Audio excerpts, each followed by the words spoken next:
चोट लिखिए लिखना चोट लिखिए। मरले हमारा दिल पर बाड़ी चोट लिखिए। मरले हमारा दिल पर बाड़ी चोट लिखिए। दिलवा तुरले बाली जान रिपोर्ट लिखिए। तो सुनिए दरोगा जी रिपोर्ट लिखिए। रिपोर्ट लिखिए। रिपोर्ट लिखिए। दिलवा तुरले बाली जान रिपोर्ट लिखिए। सुथर चेहरा बचंदा से गुरजी बड़ी उदिलवा के बाड़ी कठोर जी बाड़ी कठोर जी। सुनिना सुथर चेहरा बचंदा से गुरजी बड़ी उदिलवा के बाड़ी कठोर जी। मोटा न पतला हाइट छोट लिखिए।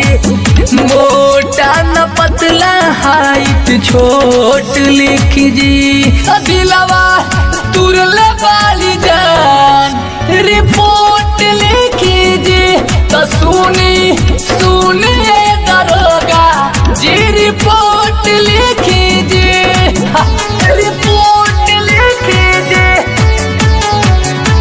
रिपोर्ट लिखिए। दिलवा तुरले बाली जान रिपोर्ट लिखिए। छोड़ दिहली साथ बीच रहिया मेला के मन करे मर जाही रेल से काटा के रेल से काटा के। छोड़ दिहली साथ बीच रहिया मेला के मन करे मर जाही रेल से कटा के। दिल में बाबून का कवनो खोट लिखिए। दिल में बाबून का कवनो खोट लिखिए। दिलवा तुरले बाली जान रिपोर्ट लिखिए। तो सुनिए दरोगा जी रिपोर्ट लिखिए। रिपोर्ट लिखिए। रिपोर्ट लिखिए। दिलवा तुरले बाली जान रिपोर्ट लिखिए। बाटे गवाह सारा तलवा तलैया अख्तर हवारी आ पंकज भैया पंकज भैया। बाटे गवाह सारा तलवा तलैया राधे श्याम HB सुमित भैया भैया।